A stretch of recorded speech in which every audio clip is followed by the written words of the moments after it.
দুটো টার্ম আছে, একটা ট্রান্সপিরেশন আর একটা গাটেশন। এই দুটো বাচ্চাদের খুব ভুল হয়। ট্রান্সপিরেশন কোথায় হয়? গাছের পাতায় স্টোমাটা থেকে। ধরো একটা গাছের পাতা আছে, তো একটা গাছ, এই গাছের স্টোমাটা থেকে হবে হচ্ছে ট্রান্সপিরেশন।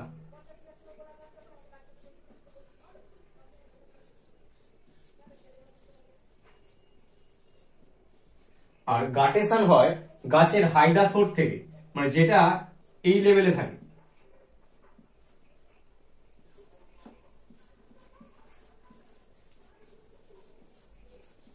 জিনিসটা কি? যদি গাছের সাইজ কম হয়, মানে হাইটটা ছোট হয়, তাহলে রুট কন্টিনিউয়াসলি ওয়াটার অ্যাবজর্ব করতে থাকবে। সেটা দিনের বেলাও হবে, রাত্রি বেলাও সেটা কি হবে? এক্সটেন্ড হবে। এর ফলে এক্সট্রা জলগুলো গাছের যে লিভস, পাতার এই ধার বরাবর জল আকারে এইরকম ভাবে বেরিয়ে আসবে। এইটাকে বলা হচ্ছে আমাদের গাটেশন। মানে গাটেশনে প্ল্যান্টের এক্সট্রা ওয়াটার লিকুইড আকারে বেরিয়ে যায়। কিন্তু ট্রান্সপিরেশন তো সবসময় চলে না।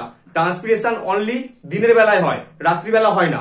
বিশেষ করে যে গাছগুলো অনেক বড়, সেখানে জাইলেমের সাহায্যে জলকে গাছের পাতা পর্যন্ত পৌঁছতে গেলে সাকশন ফোর্স লাগবে, ট্রান্সপিরেশন পুল লাগবে। তার মানে কি, এক্সট্রা জল যেটা পাতায় পৌঁছলো, সেই জলটা ট্রান্সপিরেশনের মাধ্যমে যখন বাইরে বেরোবে, তখনই রুট আবার জলটাকে অ্যাবজর্ব করবে।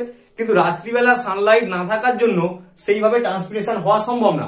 আরেকটা জিনিস মনে রাখতে হবে, ট্রান্সপিরেশন যে স্টোমাটা থেকে হচ্ছে, এইখানে যে জলটা বেরোচ্ছে সেটা হচ্ছে, এই যে জলটা এখান থেকে বেরোলো, এটা গ্যাস মানে ওয়াটার ভেপার স্টেটে বেরোচ্ছে।